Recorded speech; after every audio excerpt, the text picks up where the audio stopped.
Okay, back at Geno's air cold. Yes, Geno does his own porting.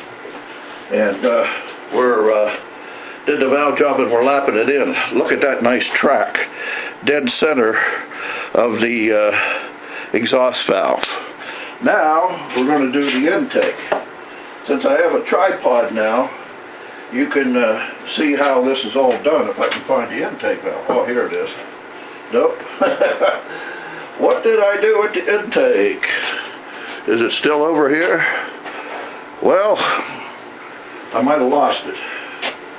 Anyhow, in the shuffle here, but it's here somewhere. I just have to find it. Anyhow, I'll be back for more when I find a valve. Sorry, guys. Back at Geno's air cold, I did find it, but I've opened up another one here. So I'm going to drop this one in, and I'm going to lap this in. And this is how I do it. Takes a little time. The thing don't want to always stick like that, and you have to put it back on. I had somebody cut the seats because I don't have a valve seat grinder, and then I bring them in and lap them in. I know somebody cuts a 7-angle or 3-angle valve job and all that stuff, and I just don't get into that. So I used to, and it didn't seem to make any difference to me. The main thing is having a good valve seat and having a good seat, and that's what my buddy always taught me, so that's what I try for, anyhow. So this is what we do. You don't have to do a whole lot of this, just enough to see where it's tracking and everything like that. Oh man, if this is tracking any better than this, I don't know what to say. See if I clean this up and show it to you. Now, I didn't hit this as hard as the other one, but you can see the tracking there. Dead center. That's what you want to see. No shiny spots. And it's hitting it all. So I have a feeling she's going to seal up pretty good. So that's one good thing. Well, I'll do another one here, another intake. I use Permatex valve grinding compound. I think, I don't know who all makes it, but that's what I found out anyhow. And then I take my finger and run it around, drop it in the seat, and put a little, you know what, on there. And sometimes they just don't want to stick right. And you have a heck of a time. Like this. I wish they made a good tool to do this with. They have some hand crank chops, but I don't like them. I'd sooner do it like this. Main thing is just trying to keep it clean here so it holds. Once you get it right like that, it'll stay.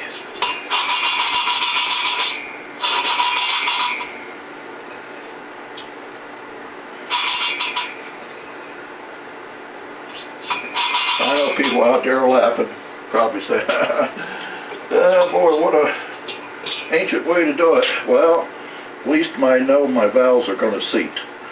And oh man, look at that track. The guy who cut those seats did a nice job. They're tracking dead on. I want to keep them in line here too. So anyhow, and we'll do this in here again, just to make sure I didn't hit this too hard, so I want to hit a little harder this time. And maybe get to see how it's going to track a little better.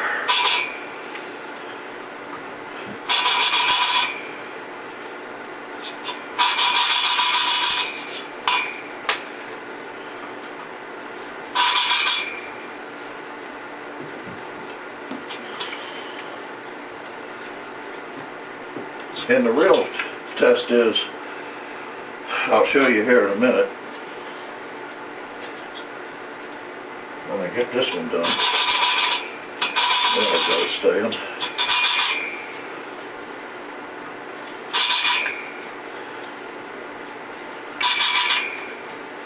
is when you clean the seat in there and you don't see no shiny spot, which I'll do here in a minute. I want to do the last exhaust valve.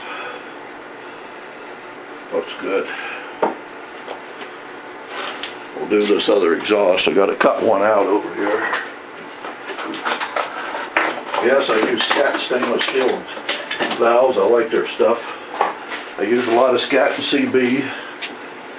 And transmission stuff, I use Rancho. I'm a dealer for them, and they've been good to me since 2005, so I support them 100%. That's the way it is.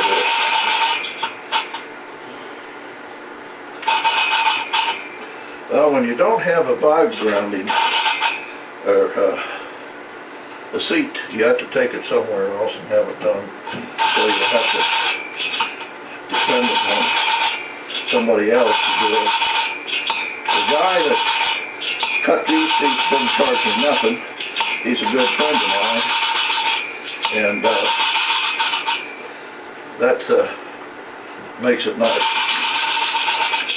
But when you're racing, you need all the help you can get. It's very expensive. And if I couldn't have help with some of my friends here, I'd be in trouble.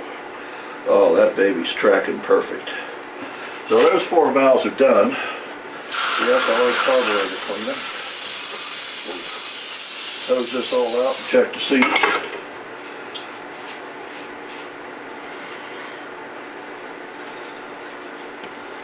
And then I hit it again, because that's when you get everything off and they're tracking body. Now I hit the seat over here a little bit, but it's still, it didn't hurt it any.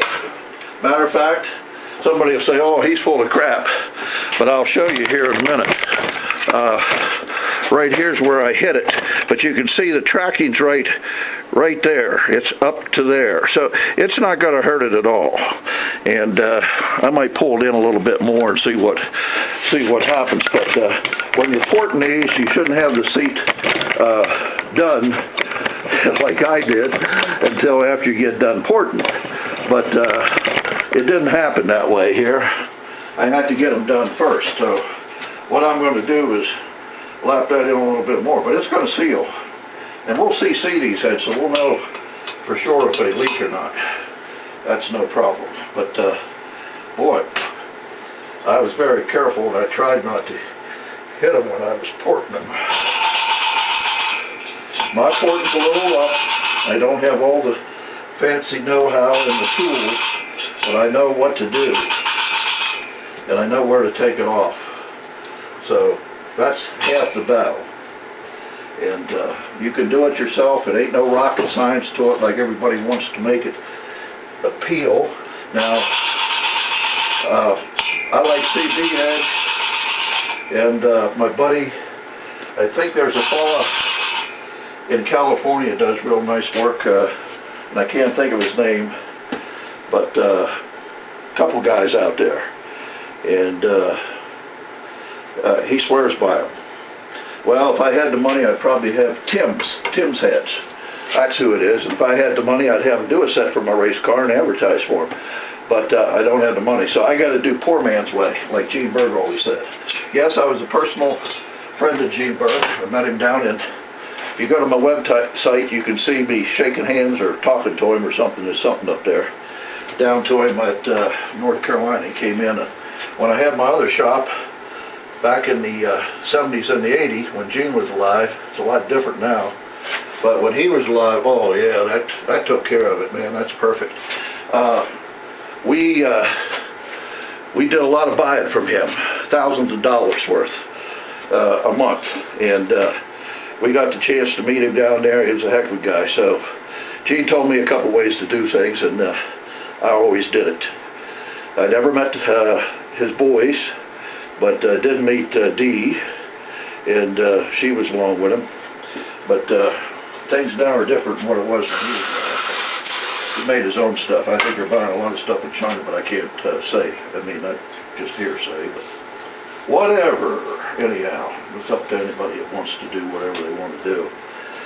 Well, that head there is done, anyhow, and it looks good. Now, I'm not a fancy porter, and I got in there and smoothed it up the best I could. I don't like to make the ports real smooth for the intakes because that can disturb it. I probably should unshroud the valves here a little bit more, but this is a cheap motor. I think I'm going to leave it go and see how it goes. Back for more later. But see, I do my own work too. Mike helps me with the technical stuff down there. He's really good with that. And I can't do it all in the race car myself anymore. I'll be 70, so I'm slowing down a little bit. But I like to do some of this. Catch you all later from Geno's air-cooled competition. Okay, guys, the heads are done. They're done here. They're ready to go. So we got titanium retainers. We opened up the chambers, and they're ready to go on. So now I got to wait till Tuesday and go up to my buddy's place. I got the end plate set up, got the seal in, and it's ready to put the flywheel on, but I got to get it balanced yet. I don't bounce flywheels, clutch, and pressure plate together, and the reason I don't do that is because if you have to replace one, it throws everything out of bounds. You have to tear apart and rebounce if you're going to do it the right way. So what I do is have the rods bounced, the crankshaft bounced, everything separate. And we've spun it all, and it's right on within 2/10 of a gram. You can't get it any finer than that. So this is the 1641 that I'm building. I also already have a 1600 done. But this has a little different cam in it. And I'm not saying what it is till after we got done, and we're going to do some valve train work that we did and different things. We want to see how it's going to work. It's a bracket car. It ain't going to set the world on fire, but we're going to have fun with it. Hope to be reliable. So next thing is pistons are already bounced. Is get their rods bounced and get the flywheel bounced so we can buckle this up and fire it up. I'm anxious to hear it run. So that's where we are with this. Transmissions, I got to do one. I'll be starting on one probably on Monday. I sold one. I put one up for a special today. And if it goes, fine. If it don't, I do a 3-day special every so often. But it's up to the individual. So anyhow, we'll get back to you later. At Geno's air cooling competition, got a lot of work done today. We shouldn't have been working either, but we have to. It's the only day we get to do anything.